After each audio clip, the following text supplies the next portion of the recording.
So warm welcome to all of you who are joining us live today. The number of people who are joining in clearly shows the interest in Canada as an MBA destination. So let me welcome our today's guests. So John Derek Clark, fondly also called as JD, who is the Executive Director, Recruitment and Admissions at the Ivey Business School, University of Western Ontario. We also have Danielle Spence joining us. She's the Assistant Director, Recruitment and Admissions for the full-time MBA program at University of Toronto's Rotman School of Management. So basically the top two, or amongst the top two MBA programs in Canada. In today's session, we'll be discussing quite a few interesting topics, right from employment and immigration opportunities in Canada to the two highly prestigious MBA programs, which JD and Daniel represent. And we'll also talk about how you can build a strong application to these programs and possibly see yourself in one of the MBA programs by next year. So stay tuned for this whole session. There are going to be quite a few useful tips coming your way, and we will talk about a lot of different things during the course of the next 60 to 75 minutes. So JD, starting with you, you have a lot of experience in the recruitment industry for B schools. You have over 20 years in the industry, and you must have seen the industry change, the landscape evolve quite a bit. Can you talk a little about what is making Canada such an interesting destination for an MBA? Why is so much interest coming your way from India? Yeah, so first of all, thanks, Sanjay, for running this session, and thank you for everyone for joining us today.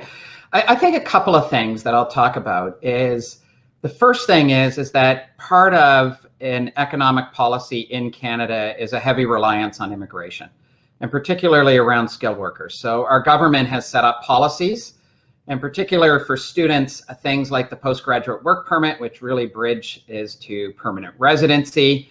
You have the ability to become a Canadian resident by coming in and staying in Canada in really in a 6-year time frame. And this is sort of a heavy economic policy in the government. So I think that's the first thing. I think the other thing is, Canada as a destination is a multicultural environment.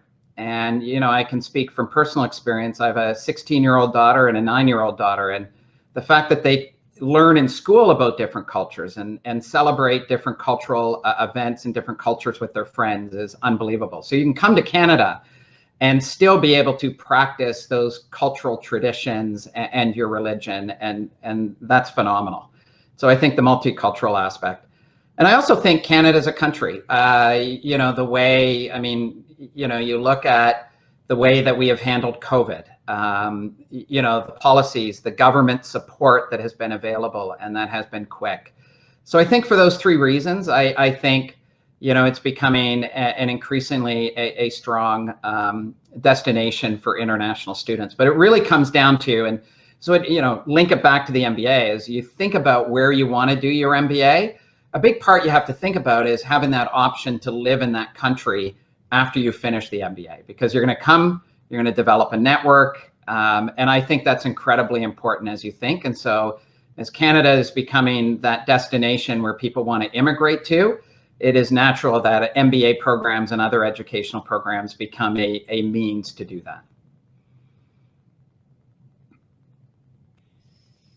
That's very interesting, JD. And yep, I think the immigration possibilities that open up after studying in Canada, that is a major attraction factor. And of course, how the government is structuring the employment opportunities and how the economy is growing, that is surely going to be of interest to the audience. Coming to the program structures, right? So countries generally either have a 1-year MBA program or a 2-year format. Canada is unique in that sense that it also has your really good 1-year programs. It also has some really good 2-year programs. So Daniel, Rotman's is a 2-year program. Can you help us understand how the program is structured? What are the key highlights that set it apart? Sure. So there are benefits to both 1-year and 2-year programs, and potential applicants should really think hard about what it is that they want personally from their MBA, both in terms of the experience in the classroom and their own career development and post-MBA career outcomes. Our 2-year program is distinctly different from a 1-year program because of the obvious time component.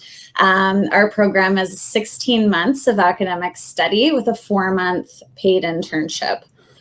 We do like to highlight the 16-month academic study part of the program because frequently I say 2-year MBA, and I personally think to myself, oh my gosh, that means 24 months out of the workforce and 24 months in a classroom. It's not, it's 16 months and then the 4-month paid internship. The 2-year MBA does allow, for lack of a better term, the quote unquote luxury of time, in the sense that you can develop other areas of your profile when on campus. So your first year at Rotman is very prescriptive in nature and is very much a foundational year. Whereas in second year, you have the opportunity to enhance your generalist perspective by choosing any combination of 12 elective courses, or you can, by continuing on into a general MBA, or you can choose to specialize in any of our 15 areas of interest. Also in second year, there's opportunities for international exchanges, really delving deep into leadership positions and clubs, student organizations, etc. But those are really the key highlights that make the 2-year program a little bit unique from the 1-year program.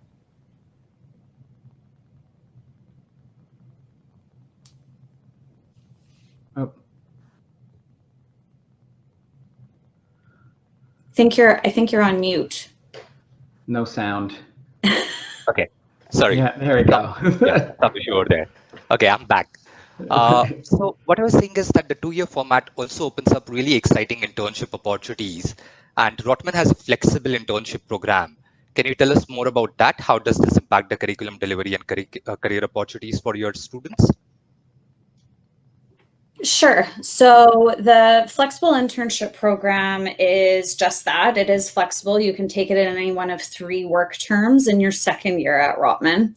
The internship is really a great opportunity, especially for career changers and for international students. So for career changers, whether they're looking for a change in industry, job function, or both, the internship allows them the opportunity to test drive that new role without necessarily making a huge commitment to a full-time role after graduation to see if it's the right fit.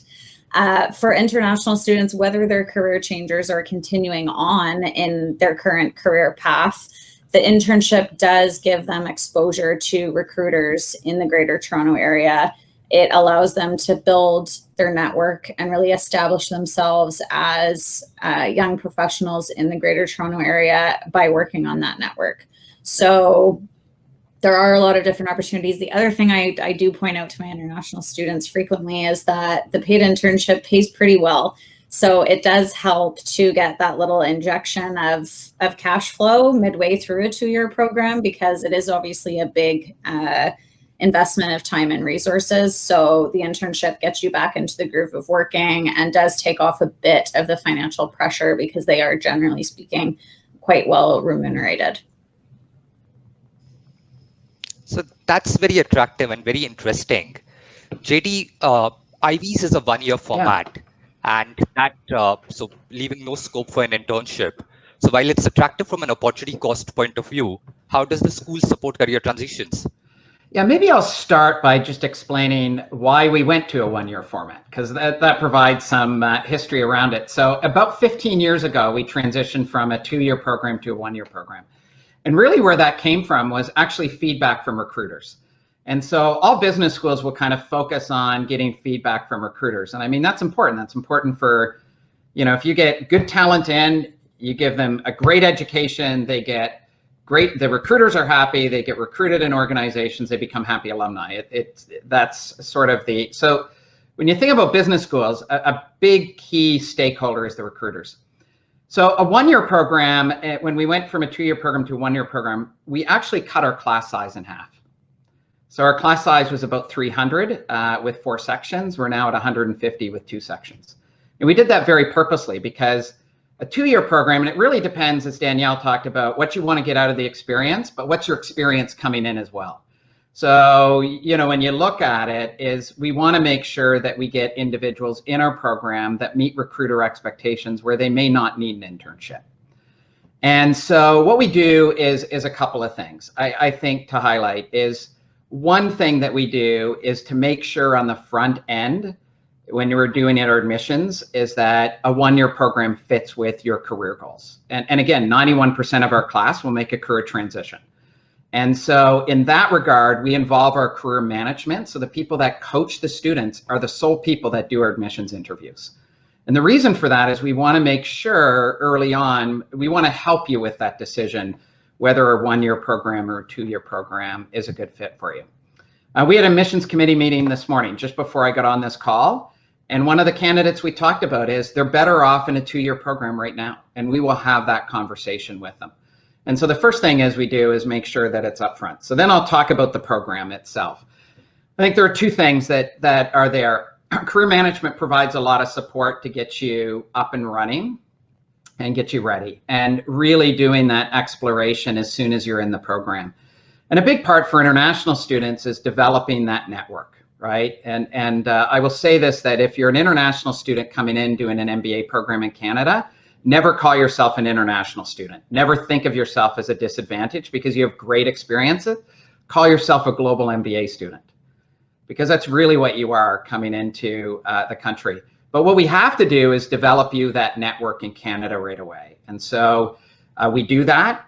The case study methodology and the way we teach allows you, as you go through the program, not only that you're learning the concepts and frameworks, you're also learning about different industries. So naturally, by the way we teach, you're actually gaining experience. And then the other thing we do is we have a major project that we put in the fall.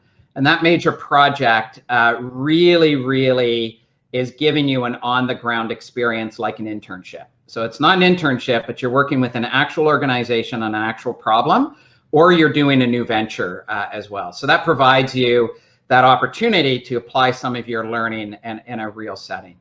So I would encourage people, as they kind of think about a one-year or a two-year program, is, you know, think about the experience you want, but look at employment outcomes and data, because our employment outcomes and data are really strong. And also, and I know we'll talk about rankings later, is what are people saying about the career management, the support they received, and everything else. And again, so my last comment would be, never ever self-select yourself out, whether you want a one-year program or a two-year program. You know, we're here to help you in helping make that decision. So again, it fits certain people and certain scenarios, and also where, you know, what experience are people looking for, but also the experience level that people are coming into the program as well. JD, that's very interesting. 91% career changers or transitioners. Yeah. That's really impressive, and possibly even higher than some of the two-year programs. So really great job over there. Daniel, you have a location advantage. You're in the heart of downtown Toronto, and that must open up a lot of networking opportunities for your students. So can you tell us more about how Rotman facilitates that? What kind of industry exposure do students at Rotman get? Sure. As I'm sure a lot of people tuning in right now already are aware, that Toronto is the second largest financial center in North America after New York. So there is a lot of opportunity in a lot of the traditional roles that we think of when considering MBAs. So all the big banks are here in Toronto. We have head offices for management consulting. But the other opportunities are maybe not as evident to people from outside the city and outside the country.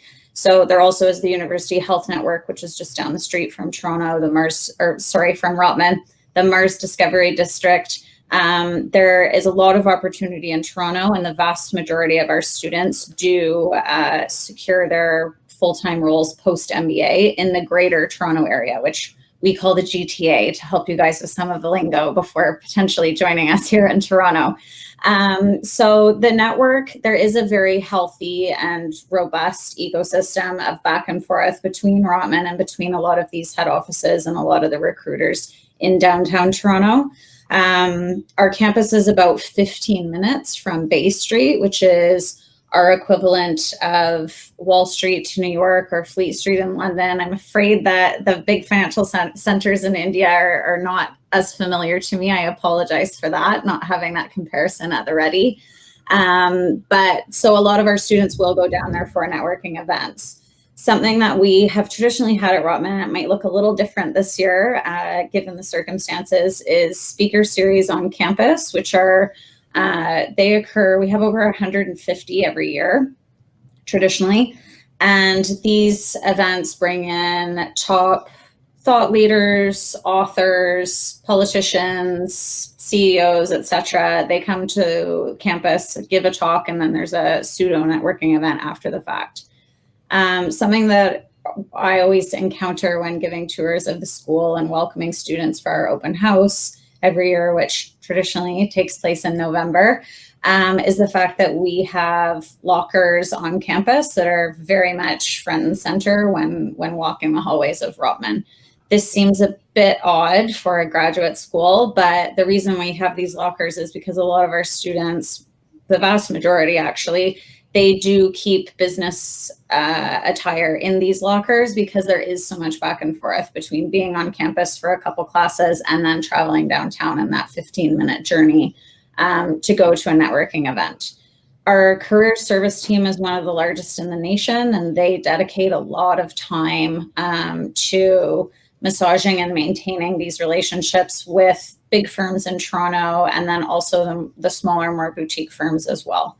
So there is a lot of opportunity for our students, and it is constantly going on in Toronto because obviously the opportunities that are at our doorstep, but also that internship contributes to the momentum for full-time employment as well. So there's always things happening, always events for our students to take part in, and new relationships forming regularly.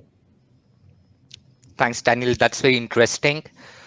India's equivalent of Toronto would be the city of Mumbai, and especially the financial district of Bandra Kurla Complex, BKC. And I believe we do have a lot of attendees, a lot of people who have joined in are from Mumbai right now. And yeah, so if you are from Mumbai and you understand how the economy in Mumbai works, Toronto is on similar lines and hub of financial activity in North America. So very interesting location. JD, you are slightly away from Toronto. You are a good 3.5 hours drive away from Toronto in the city of London, Ontario. How's that location? I'd say it's only 2 hours. Yeah, it's about 2 hours. Yeah. Yeah. Okay. Yeah. Perfect. About 2 hours. Yeah. Okay, I come into Toronto once a week, so yeah, not now, not lately with COVID, but it's about 2 hours. So yeah, we're in London, Ontario, which is very much like a university town. So again, I think as you kind of think about location, you also want to think about what experience you're looking for as well. So we're in a university town. You know, I think one of the benefits of it is, and you know, I hear this from students, and I did my undergraduate in a school at Queen's University, which is also in a university town, is that it's very much an immersive experience. So one of the things that's interesting for international students is when you come to London, you're no different than domestic students because everyone comes there to study, right? So everyone's coming there to go to school. So you're no different other than, you know, and so all the students live near each other. So you have that benefits of that sort of tight-knit community. And they live near each other. They probably live within a 10-minute sort of radius around it. So then I'll flip and talk about how the networking happens. So the first thing I will talk about, when you're talking about large organizations that do on-campus recruitment. So these are all the financial organizations, the consulting firms, you know, Microsoft, any of the big firms. And we have about 250 of these firms visit campus. They will come where the talent is. Doesn't matter where you're located. And that's not anything unique to that's, you know, they will go to where the talent is. And that's part of their job, is to source talent. So they will come. But a big part of what you're doing is you're networking after that, right? And getting to know people and everything else. So how we facilitate that is we allow time in our schedule for the students to make trips to Toronto. I would say I used to live in London, then lived in Toronto, moved back to London. And I would say what happens in my own network and what we coach the students is when you go to Toronto, make sure that you use your time well. So you become a much more strategic networker, because it's not as easy, right? To say, well, I'll pop down and have coffee with you at 3 o'clock. I'm coming in on the Friday. So you get really, really good at sort of the diligence around the networking. The other thing I'd encourage candidates to think about is not only is it about network as part of location, but it's also about access to network.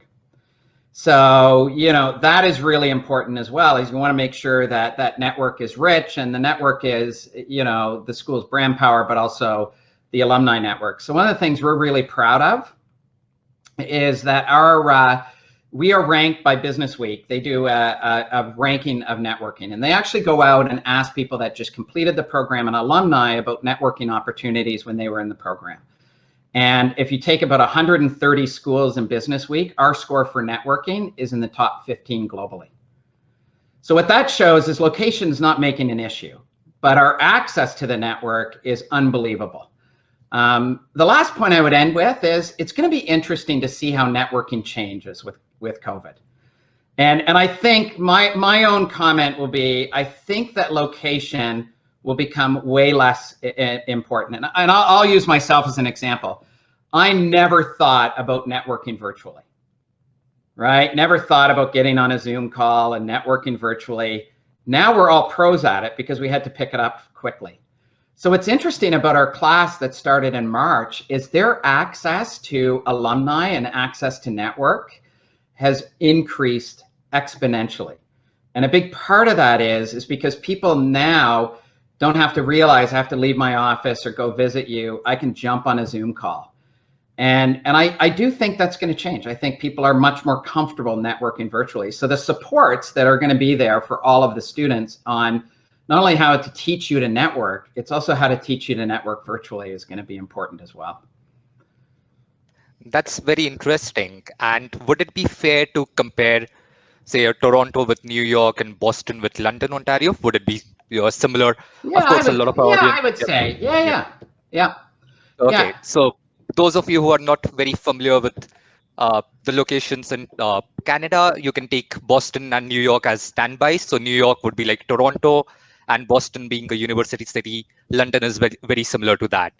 So yeah, very, very interesting over there.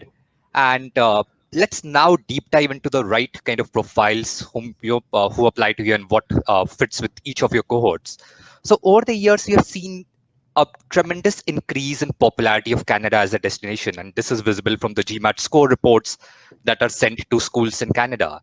And we have, of course, worked with a lot of candidates who have chosen a Rotman MBA or an Ivy MBA or even the Masters in Management programs over other popular programs in the United States or elsewhere in Europe. Clearly, you have a tough job to pick the right candidates from the hundreds of Indian applicants. So, Daniel, starting with you, who's the right Rotman candidate? What do you look for? Or are there any specific traits that you look for in a candidate who receives an interview invite at Rotman? That's a great question. It's a question we get a lot. I'm speaking for myself and probably JD as well. So I could speak about this for an hour. There are a lot of different things that we look at, but at the end of the day, the thing that we're looking for is someone who has high potential for academic success and high potential for professional success, and who is a well-rounded individual who's going to reinforce the Rotman brand, both on campus and once they've graduated. So speaking about Indian applicants specifically, your scores coming from India are always fantastic. They're really excellent. Academics are usually quite strong with the Indian cohort every year. So just hitting those academic marks is not going to be enough, unfortunately, or fortunately, however you want to look at it. When I take a look at my portfolio every year, I am looking for people who have the right aptitude, obviously, the right experience, but really the right attitude can get you a long way in going through the application process. Every week I will have a discussion with a candidate saying you need to trust the process. We've spent a lot of time working on different methodologies and ways of assessing candidates to ensure that we are getting, being able to look at the big picture. We do indeed take a holistic approach to admissions. Every year there will be someone with a 760 GMAT who doesn't even get an interview at Rotman. So that is proof that we do take a holistic approach. The traits that we are looking for, in addition to what I said about attitude, aptitude, and experience, getting to that interview is a difficult thing, but we allow you to present yourself in a few different ways in the application. So without droning on for too long, we do use online spontaneous video question and answers to get a bit of an understanding about how you are able to compose yourself in a spontaneous environment, what your energy is like. That gives us a bit of an idea of your personality type, and how comfortable you are in your own skin. We love to read the essays, and I think you have a question a bit later for me on that, so I won't get into the specifics too much on that, but the essay does give you an opportunity to introduce yourself outside of the metrics of a GPA, a GMAT score, and your years of work experience, etc. Ultimately, I know that there are a lot of students who do want to gain entry into Rotman, who do want to gain entry into Ivy. As JD said earlier, they encountered a candidate this morning that really would probably be better suited for a 2-year MBA. If you aren't admitted to Rotman, that might be a small blessing in disguise. We are looking for people who are going to be the right fit for Rotman, but we also conversely want to make sure that we're the right fit for them. So it really is about matchmaking, finding the best compatibility between programs and students, and also the right timing. So just as I finish, there are many students every year who are waitlisted and taken off the wait list a few months later and offered admission into the program. And there are students every year who have 1, sometimes 2 refused applications, and then they gain entry in subsequent years because they've taken some of the feedback we've given them or improved their profile in some way that it does become a better fit for Rotman. So that's very interesting. Coincidentally, Indian Matchmaking is a show which is trending on Netflix. Yes. I watched it last night. Maybe that came out. Oh, you did? Oh, it's been trending in India quite a bit, but surely not a true reflection of India. But very, very interesting that we talk about matchmaking over here. Katie, in your case, you said about your rejecting candidates because they are not a good fit with a 1-year program. So you're clearly looking for something which is different than what Rotman or say a Schulich is looking for in a candidate. So how do you evaluate your applicants? I think on the broader end, we're looking for the same, right? Which is the academic side of things, and also, contribution to the community. I think every school is looking for that same. There might be nuances in sort of the differences. I will start by saying this. The first point I want to mention is, I think it's really important that people never ever self-select themselves out of a program or never self-select themselves out of an MBA because they think, oh, I'm not a typical candidate. There is no typical candidate. And all of the programs are really looking for tomorrow's leaders, right? And leaders come from different backgrounds. And now I'll talk specifically about Ivy. And I'll talk about it in the way of how can candidates differentiate themselves? I think that's the important part because you're right. You see lots of applicants. You see a lot with similar GMAT scores. And then how do applicants differentiate themselves? I think the first thing is having a real thought out about, and this is especially important to us in a 1-year program, really well thought out why an MBA and why Ivy fit with your career goals, right? It doesn't mean that we're going to, you say you wanted this and you're in the program. Lots of people change their mind as they get in and they learn about industries. That's okay. But it has to be well thought out why an MBA. And that means doing research on the program, right? Talking to alumni, talking to students, listening to webinars, all of that allows you to do the research on it. The second thing is that switching your mindset. So this is going to be advice as you think about looking at an MBA program, is switching your mindset, not as much what you do in your job, but switching it to talk about the impact and accomplishments I've had. So the how behind your job. And that's probably the biggest thing that people make a mistake is they talk about, here's my job description. I'm responsible for this. And, I'll give an example of a recent call I had with a candidate to get them thinking about that. But think about, what are those accomplishments you're most proud of? What is that impact that you made? Where you had to take initiative, where you had to work with, solve problems, et cetera, et cetera. So I'll give you an example of how to think about things. I was talking to a candidate and I said, well, do you make decisions in your role? They said, no, I'm not really in a role of making decisions. So I said, do you make recommendations? I said, all the time. Well, do they act on your recommendations? Yeah, all the time. Then you make decisions. And so you have to start thinking. It's much easier for us to talk about what we do in our job. That's a much more natural thing. It's much more difficult for people to talk about the impact and accomplishments they had. And that's really, when it comes down to it, the depth of your accomplishments, the breadth of your accomplishments, and the impacts that you had is where you can differentiate yourself as a candidate. But it takes you thinking about your experience in a very different way. Okay. That's very interesting. And both of you did mention about essays playing a very important role. That is something which is really scary for a majority of Indian applicants who are not used to writing really long, open-ended essays as part of their previous education. So let's deep dive a little bit more on that, because that clearly is a very important area. And Daniel, in Rotman's case, you have a 1,000-word essay on the spike factor.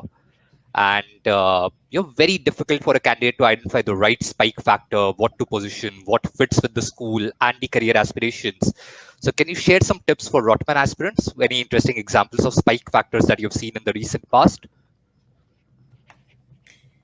Yeah, so spike factor, it's not just for Indian applicants. We have applicants all over the world who just want a little more clarity on what spike factor is. The first thing I always start with is getting back to reality television for some reason.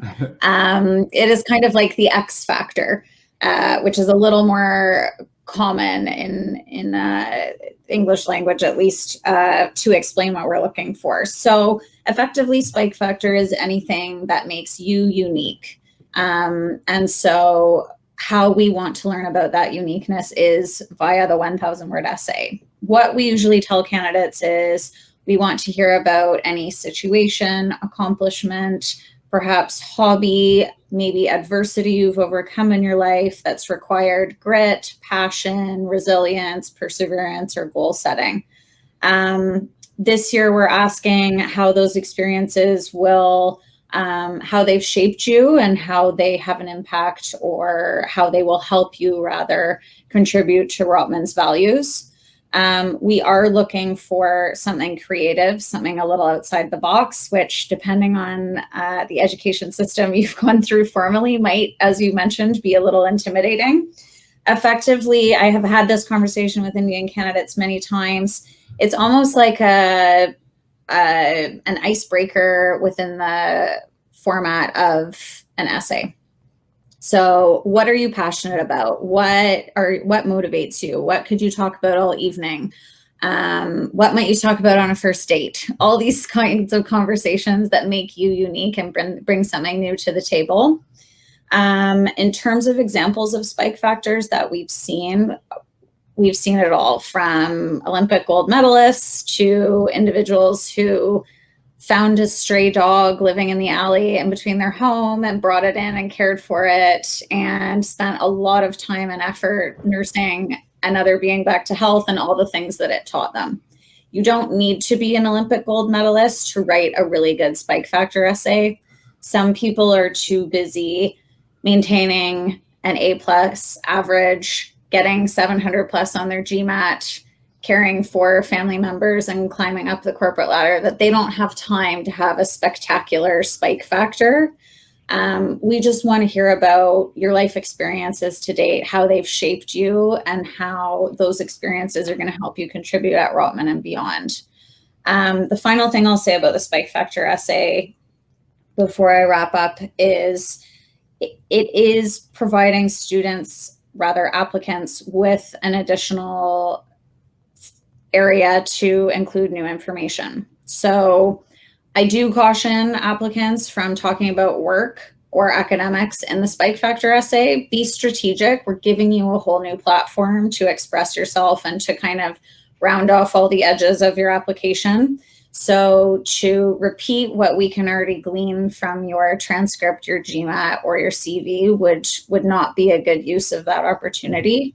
So try to find something new to introduce when we're giving you that chance to do so in the essay. That's very interesting. And I personally was intimidated, looking at the topic, but I have a stray dog at home, There so you I'm good to go. go over there. So it really works for me. Yep, great. So, very interesting. JD, yours is a more traditional application in Yeah. that sense. You have a career goals essay, which is the SOP, and then you have a interesting essay prompt in you're talking about an important issue on which the candidate would have changed his or her mind.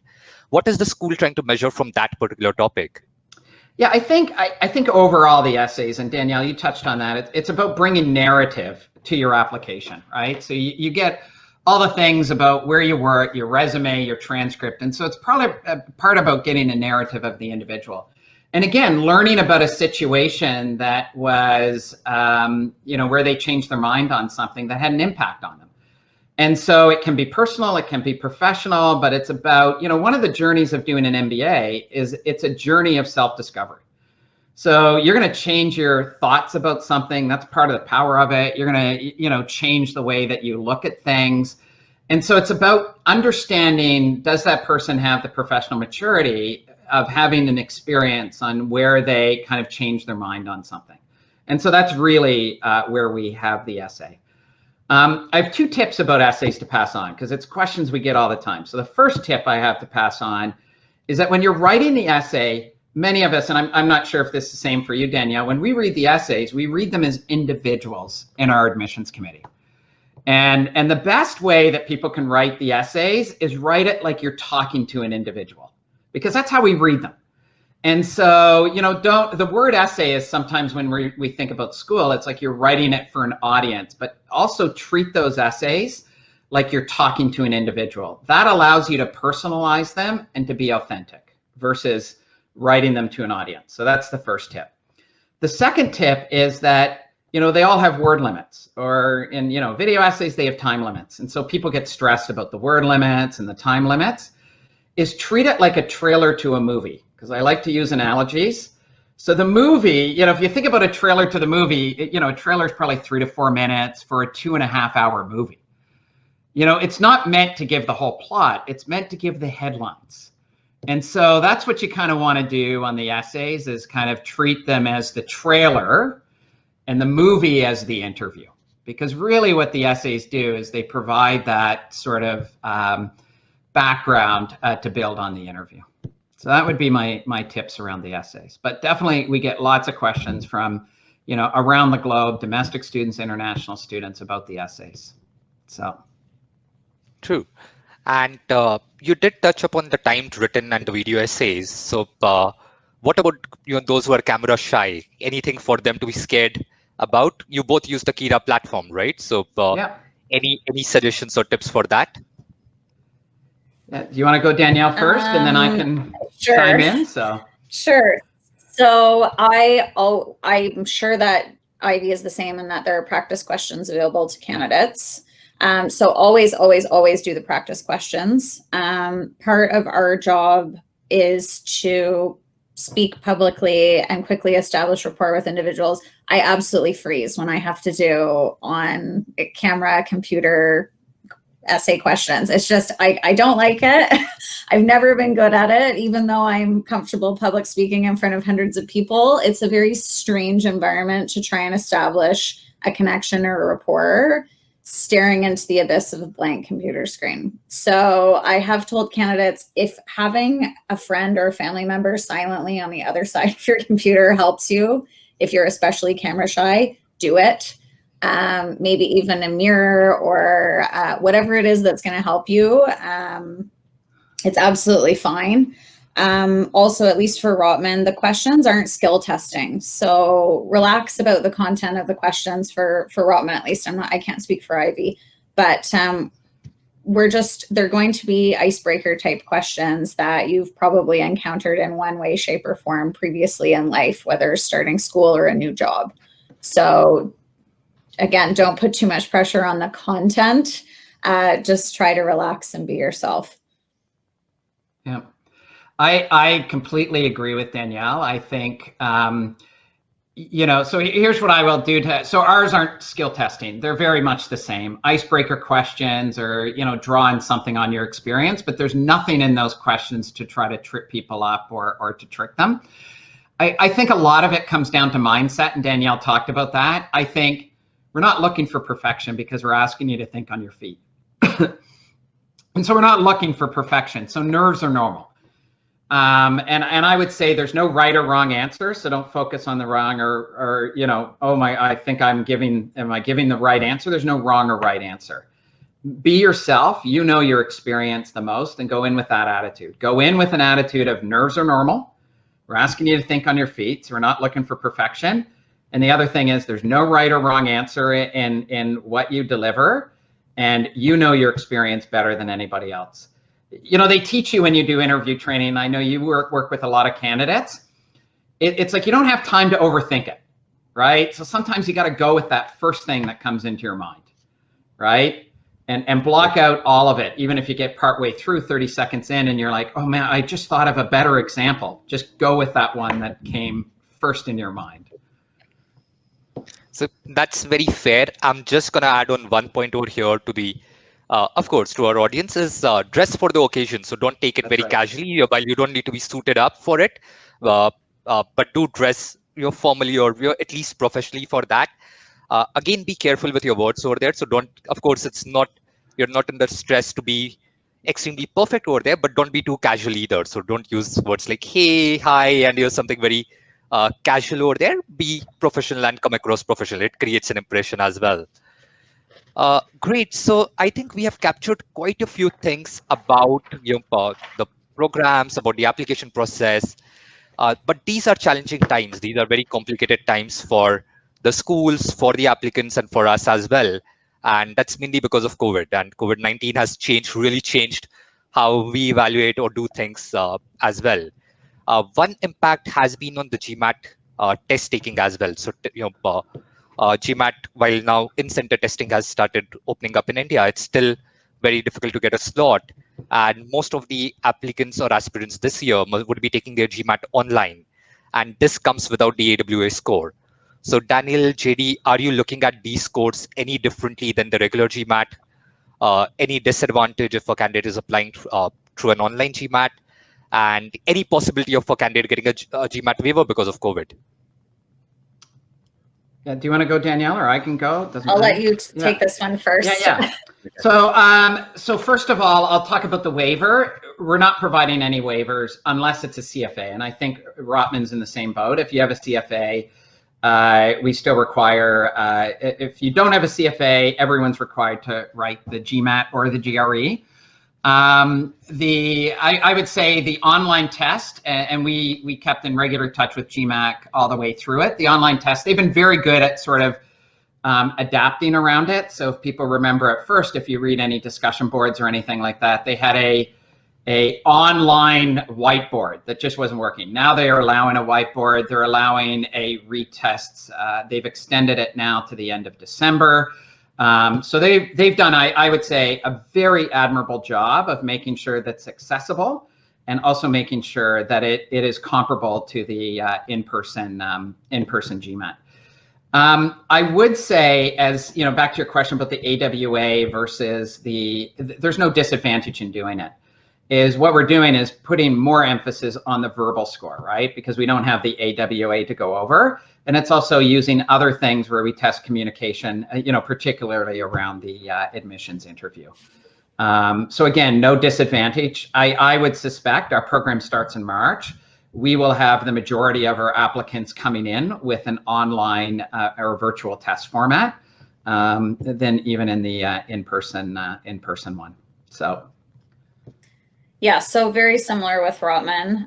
We are not offering waivers unless, of course, you've completed all 3 levels of CFA.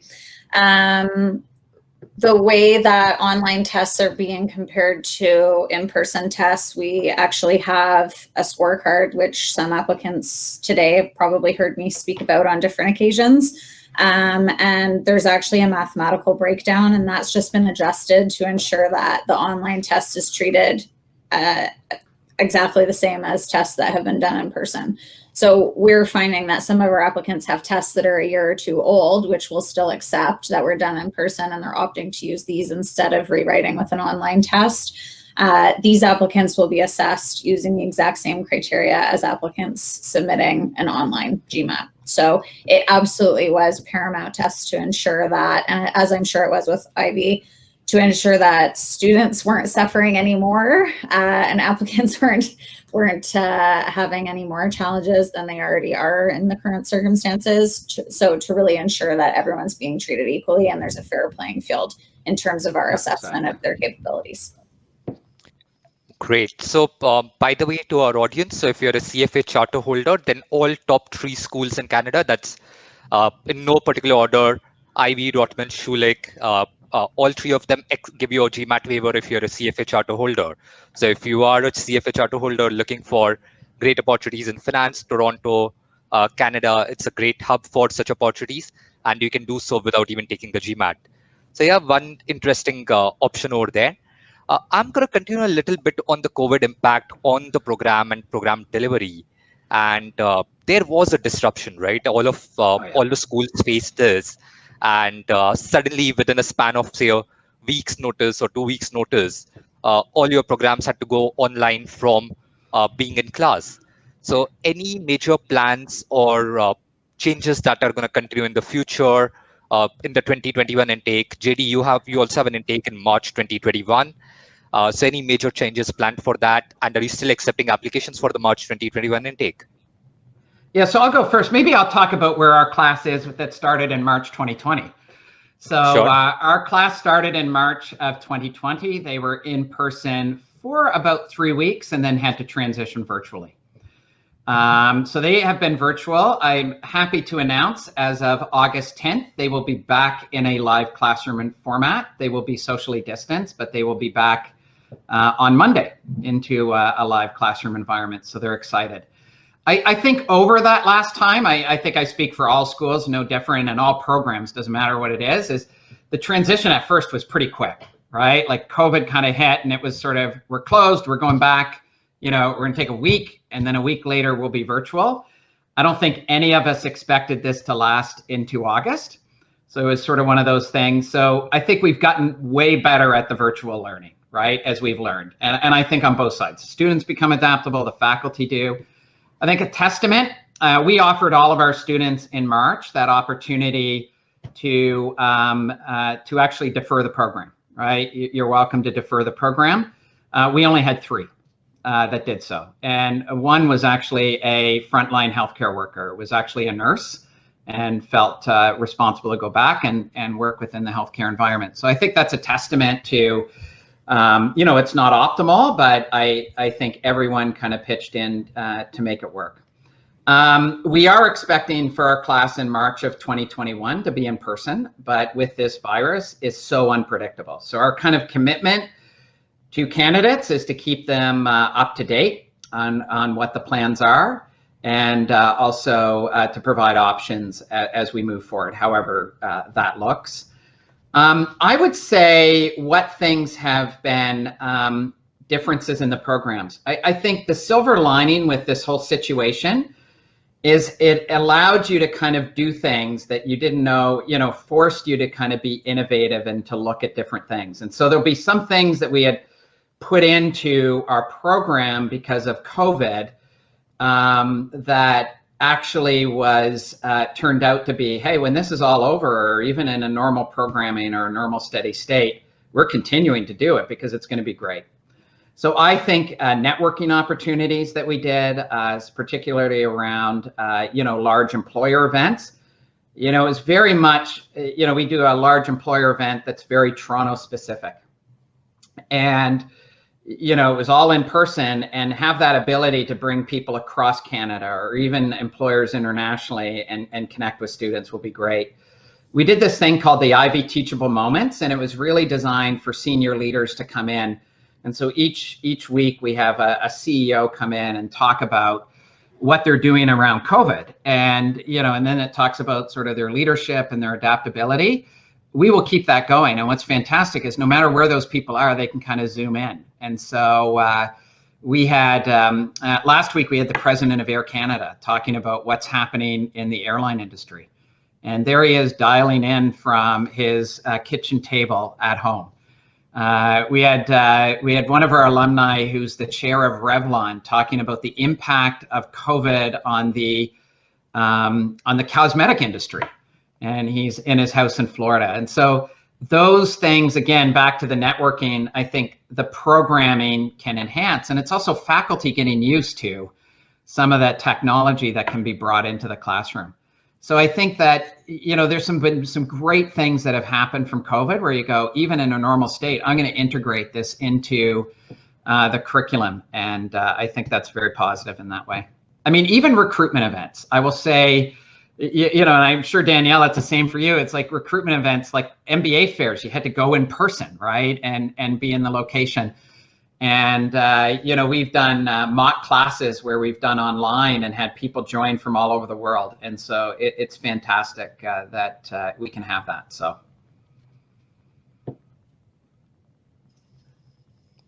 Fantastic. Daniel, how about Rotman? So your cohort, your 2020 class would have been at the verge of completing the program. And the last few weeks would have suddenly gone online. I know you did your graduation ceremony online as well. So how was the entire experience over there? Yeah, so I'm not going to repeat everything that JD said, but it's been an interesting period of time. I think incoming students who are considering applications now, it's very difficult to advise them because for us, we're a cohort program, and people considering applying now, they're talking about joining us in August of 2021. So I don't know what that's going to look like. I wish I had a crystal ball. I think I could use that to my advantage economically if I did know exactly what August 2021 was going to look like. So for that, unfortunately, we're just going to have to wait and see. For our incoming class this fall, we are doing a first term is going to be online.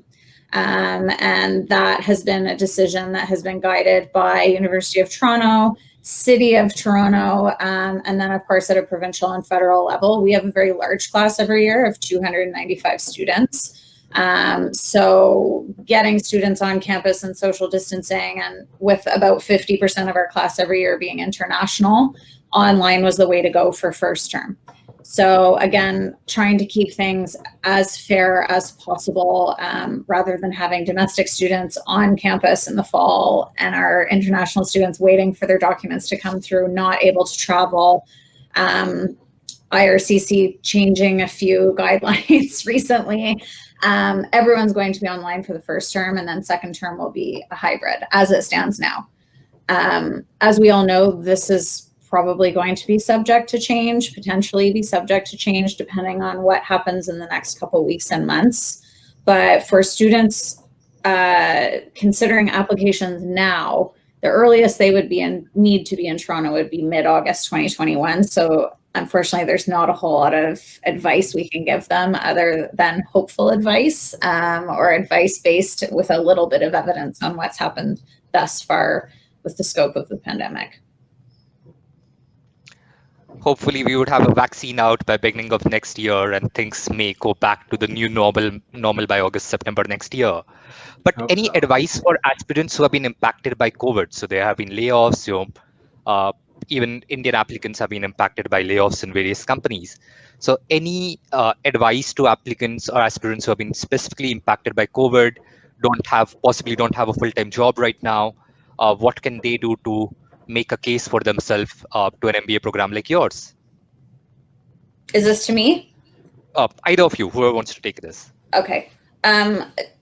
We're going to be very understanding, as I'm sure Ivy will be as well. This is a once in a lifetime, hopefully, scenario for a lot of people. Layoffs due to COVID are unfortunately going to be out of potential candidates' control. So we aren't looking at applicants who have been laid off in a negative light, because there have just been such massive cutbacks, furloughs, and layoffs across the board. It is always nice to see that students are keeping themselves busy otherwise. So if you have been laid off, what have you been doing with this time? Are you maybe engaged in something online that you're doing, or how have you been filling this void of no longer having regular work? But yeah, we've definitely discussed students who have been impacted by COVID, and we're going to take an approach that's as understanding as possible because so many industries have been impacted. Yeah, I think Danielle's right, is that, the key to this is we've got to be flexible, be understanding, and I'm sure we're no different than, I think, any business or anything else. It's really looking at your various stakeholders and saying, how can we be flexible around it, right? And I think that's really important. I think too is, so I've been at this for a long time, so this would be the third recession sort of time that I've been through, and it is a perfect time to go back to school. And I think as you kind of think about whether, there's two ways people can be impacted. One could be, my industry is completely disrupted and may not be coming back, right? That's the way you kind of have to think about it and say, now I've got to kind of reinvent myself. And a perfect way to do that is to think about going back to school. The other aspect is this could be a short-term thing, and things could be coming back to normal. But what you tend to see in MBA programs is, as soon as there's a recession, there's an interest in people coming back to school. I mean, it's just natural. Take COVID out of it. If we were in a recession, we would see it. I think the issue with COVID compounds the complexity of it, because we're unable to say, what will that program look like in March? What will it look like in September? Because of the unpredictable nature in this. I mean, I can even use my own naivety in the start of this was, oh, this will be a week-to-week thing. Now it's a month-to-month thing, right? And so I think on that way, being flexible around it, but also being very transparent about where we are, right, and what our plans are, and providing students options if those plans, aren't fitting with them. Thanks, Daniel. Thanks, JD, for that. At this point, I'm going to open this up for audience questions. So if you have any questions for JD, Daniel, post them in the chat box in the comment section right now, and I'll take up a few of those. We don't have much time, unfortunately. We are going to go over time and probably utilize another 10 to 15 minutes. I hope that's all right with the two of you. Oh, yeah, definitely. Great. So one question which I saw coming from Atul was about candidates with higher experience. So if there's someone with, say, 8+ or 10+ years of experience applying to your program, do you accept such candidates? What percentage of the cohort of your respective cohorts would be with more than 10 years of work experience? Any guidance for such applicants? Do you want to go, Danielle, and then I can Sure. add on? I think, yeah. So for Rotman, my advice is going to differ a little bit from Ivy's because we have an internship that is compulsory as part of our program. The more senior applicants become, the less competitive they're going to be to gain entry into the program. So more is not always better. Once students get around 8 years work experience, we do look at it a little bit differently with Indian students because the bachelor degrees programs are usually 3 years, so they tend to have a little bit more work experience. But once you get around the 8-year mark, you're kind of becoming more attractive for a more senior MBA program or an MBA program that doesn't have an internship component. So individuals with 8+ work experience, definitely 10 years work experience, are potentially going to face challenges in securing an internship because of the nature of internships. So if you're teetering around that, I would definitely request a pre-application chat, and that would be with me. And always take a look at the class profile to get an idea of where you fall within the averages on the class. Again, they're averages, so they're not hard and fast rules. We have students every year who come into the program with 10, 11, sometimes 12 years work experience. It's just not the norm. The norm is usually between 4 and 6 years work ex. So that is kind of the sweet spot for being experienced enough to come into the MBA and make the most of the opportunities made available to you, but not so experienced that it's then a challenge to secure an internship, which is where my advice is probably going to differ from JD's. Yeah, we're very similar. I would say, our range is 2 to 10 years. Our average comes in around that. Most of the candidates come in sort of 4 to 6 years. The average is just a little bit over 5. MBA programs, for that reason is you want to make sure that you attract candidates, because it's cohort based, where they're at a similar stage in their career. Especially us being a case discussion program where people are sharing experiences and stuff, you want to make sure that it's similar to the stage of career, but also to meet recruiter expectations. And quite frankly, as you get on the older spectrum, and I'm talking more than 10 years, then, very similar to what Danielle talked about in internships, it's also about meeting recruiter expectations when you finish the program as well.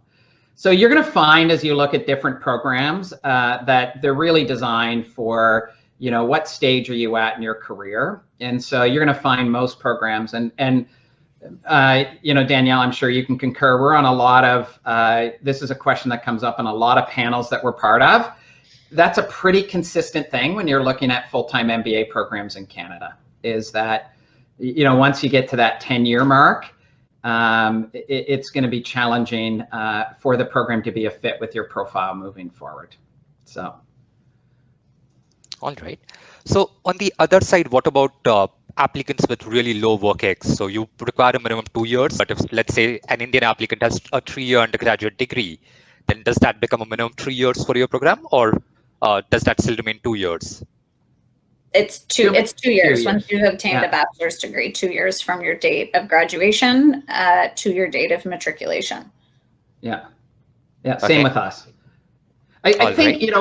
I always coach candidates, it's not as much about the years, it's what you've done in it. So we decline people with 10 years of experience, and we accept people between 2 and 3 years, right? It really depends on what you've done in that time frame, and going back to the impact and accomplishments we talked about. So fair. What about low GPA? What about low undergrad scores? How does one compensate for those? I can take that. Sure. I don't think we're different than Rotman or any other school is. We don't have a minimum GPA to apply to our program. So I'm going to be personal, give you my personal experience. I would never have gotten to Ivy if we had a cutoff, because my GPA was horrible. So, I was young. I didn't really like what I was studying. But you have to compensate by writing a strong GMAT. So more emphasis goes on the GMAT if you have weak undergraduate grades. So that's really the way, you're looking for evidence of academic capability. And, if you have poor undergraduate grades, there's going to be much more emphasis on the GMAT. So that's, it doesn't negate you from applying. It's just you're going to have to put more emphasis on the GMAT. Yeah, it's similar for Rotman, although if your GPA, we look at your final year of undergrad.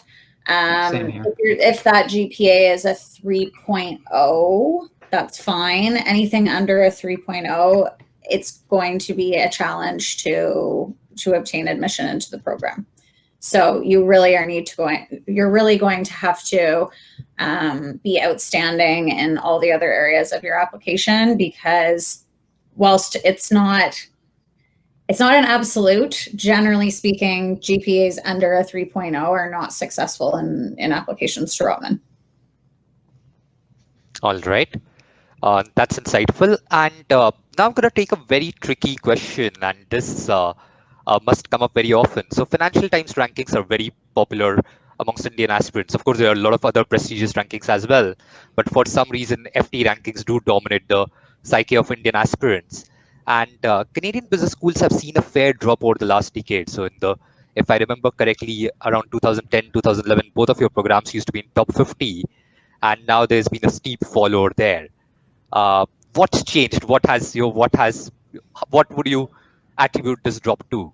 Has something impacted the quality? Has something impacted the career prospects? Or is it just how the rankings are structured? So good. I can tackle that. I think there's two aspects. I think one is if you look on the historical rankings, rankings from China and Asia have really gone up in the rankings. They were never showing, and now they're showing there. So that, there's more competition amongst the rankings.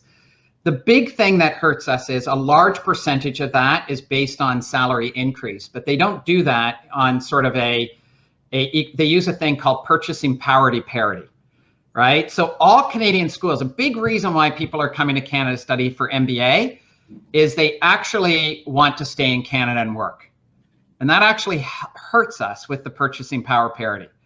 So what would help us on the rankings, which is the wrong thing to have happen, is, and I'll speak to Indian candidates, if an Indian candidate comes to Canada and then they actually go back to India, our rankings would climb because of the purchasing power parity. But the large majority, Danielle, you're no different than us. The large majority, we're talking high 90%, end up staying in Canada to work. And so the whole salary component hurts it. So my advice to people around rankings, and we're proud of our overall rankings, but we counsel people not to look at the overall ranking, like #1 in this or #1 in Canada, is to look at the components of the rankings. So look at things like, what was their career progress, in relative to other schools that you were doing. I think the most valuable part of those rankings are actually survey data that these publications collect of people that experience the programs.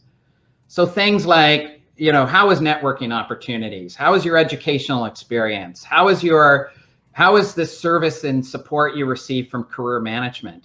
That's the most valuable things that you can look at in rankings, because sometimes the rankings are really, at Financial Times, there's stuff that's outside of our control. And actually, that are really impacting those rankings. So hopefully that answers it. But it's I think in rankings are incredibly important for people to look at. But the important part are those components of those rankings to look at that are important to you in making the MBA decision. So very true. And just to add some more perspective over here, for example, just Financial Times has 20% weightage on salary increase pre and post the program. So Indian Chinese applicants or schools over here, given the high inflation, see a much higher jump in the pre and post MBA salaries. It's also a factor of the undergraduate education system. Usually, the jobs that people get fresh out of undergrad education are not possibly at the same level as they are in North America or in Europe. And consequently, there's a significantly massive jump that happens during the MBA at a good MBA program. So that also results in the rankings getting skewed to some extent. And we at Edmund Square also realized this a couple of years ago, and we have been doing some research. In fact, we are coming out with our own rankings now. So we are trying to take the cultural context into account. You make rankings customized for Indian aspirants and come up with rankings which are more suitable to the situation and cultural aspirations of Indian aspirants. So we are trying to work on those as well. But thank you for the perspective over there. I know we are over time, but I can possibly take one or two more questions over here. And if you still have some questions, then you can surely post them in the chat box, in the comment section. I'll take those up. I have majorly covered the important ones, but one question about the IELTS score and IELTS or TOEFL score and requirements around that. So do you give waive off to international aspirants whose previous education has been in English, or what is the criteria to get that IELTS score waive off? Yeah, for Ivy, they are waived from doing an English language requirement if they have more than 2 years either work experience or education experience in an English language environment. So they detail that experience in our application process. So, yeah. Generally, for candidates in India, where they are, for the large majority, are exempt from the IELTS or TOEFL because large majority have education in English. Yeah, it's the same for Rotman. So because the vast majority of Indian institutions teach exclusively in English, we don't require TOEFL or IELTS. Occasionally, for the purposes of study permits or visas, students do require an additional letter from us, just saying that it's been waived, but usually they just go ahead with their applications. We don't require either ESL test, and they're able to obtain their study permits quite easily. Yeah. All right. So last 2-3 minutes, and JD, Daniel, if either of you want to communicate any message to your respective aspirants, anything that we have not covered in the session so far, any thing that you would want to tell them about your respective programs? Okay. Yeah, I can go. I think just in general, I think the big thing I always stress is never self-select yourself out. And I think that's really important, whether it's an MBA or an MBA program. And I really think when you think about this is a huge decision, right? And so I'm going to talk about it as this is a massive decision. And especially for candidates that are looking to make Canada home, right? It's an overwhelming decision. And sometimes when we're overwhelmed with a decision, I know if I look back on big decisions I've made, sometimes you default to the easiest one, right? You go, oh. And the easiest default you can do is, I don't want to do an MBA program, right? You don't have to think about quitting your job, think about moving to Canada. So I would say, as you think about this decision, never ever, do that gut check of saying, am I taking an easy decision or am I doing the right one? And never ever self-select yourself out, right? I think that's really important. And we work with a lot of candidates, same with Danielle, and one of the things, we're here to help you, right? And I think that's a key message. Yep, I agree. And the only thing I would add to that, those are all really good points, is this is not meant to be a really intimidating, terrible, difficult process. Try to relax and, again, trust in the process. Trust that not every school is going to be the right fit for you. So as a consequence, that doesn't necessarily make you the best fit for every school. Do your research, but don't put too much pressure on yourself. It's going to, if you're committed to the process, the right decision will come your way eventually. I know that sounds a little wishy-washy, but it's true. I'm sure Ivy as well, Rotman, we've taken a long time to really streamline the assessment process, make sure that talent is winning, make sure that we're finding those candidates who are the right fit for the school, and hopefully that the school is the right fit for them. So certainly take it seriously. Commit time and effort to your application. But I have so many candidates I speak to who have really stressed themselves out, and it's not meant to be a terribly stressful process. It's meant to be a learning experience and building on your own self-awareness, and hopefully you can gain a little bit of enjoyment going through the process. Great. Thank you for those insights, and really, really helpful. I know I have not taken a lot of questions that are still coming in the comment section. We are unfortunately out of time. But to the audience, if you have more questions about the respective programs, do check out the websites. There are online brochures available. There are class profiles available, employment reports available. So check those out, do your research. If you have more queries about the respective programs, respective schools, reach out to the admissions team over there. And I'm sure you'll get a great response. You'll get some more insights and clarification over there. So please do that. I would want to take a minute to thank Daniel and JD for doing this session. As I said, Thanks this has for been having most us. insightful. No, been a great pleasure hosting this session. And I'm sure the audience can, I can speak on behalf of the audience over here. This has been super insightful, and a lot of them would now be looking at applying to your respective cohorts as we go forward. And hopefully some of them would make it to your cohorts as well. So thank you again for doing this session. As parting notes to the audience, eGMAT, so this webinar is coming to you through eGMAT, and eGMAT keeps hosting a lot of other sessions on taking the GMAT, preparing you for that. So there's an upcoming session on critical reasoning, which is scheduled for coming Saturday. There's a session on algebra as well, which is scheduled for coming Sunday. So do attend those and get more help on your GMAT preparation. If you have any queries about applying to any of the programs that we spoke about today or anywhere else and want a free profile evaluation, you can write to us at AdmitSquare as well. The email address is info@admitsquare.com. You'll also see this coming into the comment section right now. So you can always send us an email and we'll do a free profile evaluation for you. And of course, for those of you who have dialed in from Asia or Middle East or this part of the world, have a good night, Shabba Khair, Shubh Ratri, and good day to the rest of you who are in Europe or North America. So thank you again, Daniel. Thank you, JD. Thank you for joining in. We had a great audience today, 250 at peak, and overall 300 plus attendees across the whole of session. And this is going to be on YouTube and Facebook channels of eGMAT as well. And multiple thousands would watch this over the coming few weeks and months and benefit from this session. So thank you again for doing this. And both of you have a great day. Thank you, Thank you so much. You as Thanks. well. It was a pleasure. Thank you. Thank you. Great. Speak to you soon. Take care. Bye. Bye. Bye. Thanks. Bye.